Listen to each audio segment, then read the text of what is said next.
नमस्कार, मनोदय श्रेया क्लासेस में आपका स्वागत है। आज हम पढ़ेंगे राजस्थान के इम्पोर्टेंट फैक्ट्स पढ़ रहे थे, जिसमें नेक्स्ट आता है राजस्थान की विभिन्न सभ्यताओं में से।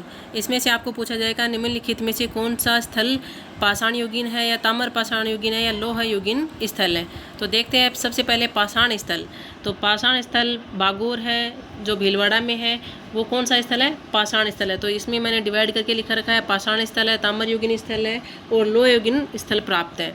तो पाषाण स्थल में सबसे पहले बागोर भीलवाड़ा 1967 में वी.एन. मिश्र और एल.एस. लेस्नी ने इसकी खोज की थी। तो पाषाण स्थल पहला बागोर भीलवाड़ा। दूसरा है तिलवाड़ा बाड़मेर में। भारत में पशुपालन का प्राचीनतम साक्ष्य बहुत बार पूछा जाता है कि भारत में पशुपालन का प्राचीनतम साक्ष्य कहाँ है से प्राप्त हुआ है। तो तिलवाड़ा, और तिलवाड़ा कहाँ पे है? बाड़मेर में। ये बहुत बार क्वेश्चन पूछा जाता है, इसको आपको ध्यान में रखना है।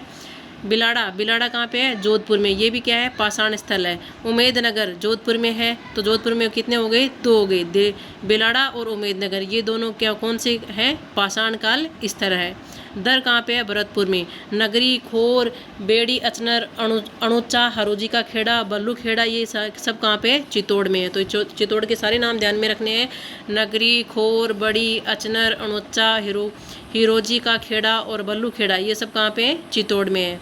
जायल कहाँ पे है? नागौर में। डीडवाना भी नागौर में। डड्डीकर कहाँ पे है? अलवर में। और ये सभी हम क्या पढ़ रहे हैं? पाषाण कालिक स्तर पढ़ रहे हैं। ध्यान में रखना है कौन से काल के हैं? पाषाण काल के हैं, जो राजस्थान से प्राप्त हुए हैं। नगर नागौर में क्या है? 2 है, जायल और डीडवाना, ये दोनों कौन से हैं? पाषाणिक स्थल है।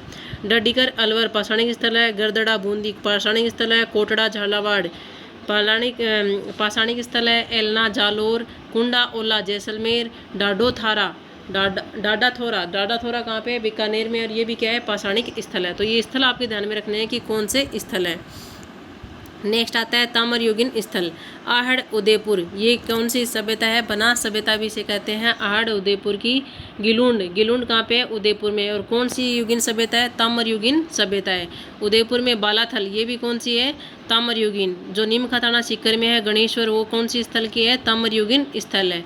ओजियाना भीलवाड़ा, रंगमहल हनुमानगढ़, नो है भरतपुर। ये पूछा हुआ क्वेश्चन है कि 5 संस्कृतियों के अवशेष, बहुत बार रिपीट होता है क्वेश्चन कि 5 संस्कृतियों के अवशेष हमें कौन सी स्थल से प्राप्त हुए हैं? तो नो भरतपुर से प्राप्त हुए हैं। और ये कौन सा है? एक ताम्र युगीन स्थल है।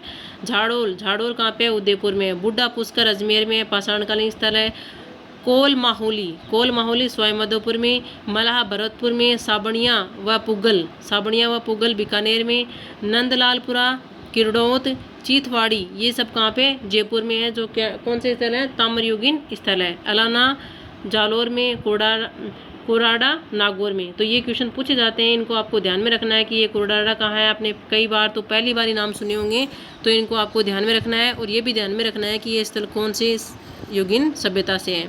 लोह युगीन स्थल तो देखो 4 ही हैं। रेड टोंक, जो क्या है? प्राचीनतम टाटानगर भी कहते थे। तो राजस्थान में प्राचीनतम टाटानगर किसको कहते थे? रेड टोंक को। सुनारी झुंझुनू में, जो क्या है? लोह युगीन स्थल है। ठीक है, ताम्र युगीन मत कर देना। सुनारी झुंझुनू क्या है? एक लोह युगीन स्थल है। जोधपुर कहाँ पे है? जयपुर में। इसवाल उदयपुर में, ये सब कौन से हैं? लोह युगीन स्थल हैं। तो ये तीनों स्थल प्राप्त हुए हैं, पाषाण स्थल, ताम्र युगीन स्थल और लोह युगीन स्थल। इसकी जगह का एक बार आप रिपीट करोगे वीडियो को तो समझ में आ जाएगा।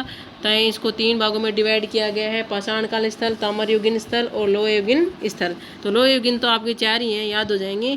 ताम्र युगीन स्थल और लोह युगीन सब जो पाषाणिक स्थल है उनको आपको ध्यान में रखना है। बाकी हम पढ़ेंगे बाद में कालीबंगा सिंधु सभ्यता, उसके बारे में, जहाँ से बार बार रिपीट क्वेश्चन होते हैं तो वो चीज़ें, लेकिन इसमें से क्वेश्चन कौन सी लाइन से बनता है वो लाइन सिर्फ मैं आपको बताऊंगी। ठीक है, और फिर सभ्यता एक एक करके सारी पढ़ लेंगे। उसके बाद में हम जनपद है, महाजनपद युग में क्या बनते हैं, कौन सी चीज़ें हैं, मौर्य काल के बारे में थोड़ा पढ़ेंगे, फिर राजपूत इतिहास के बारे में।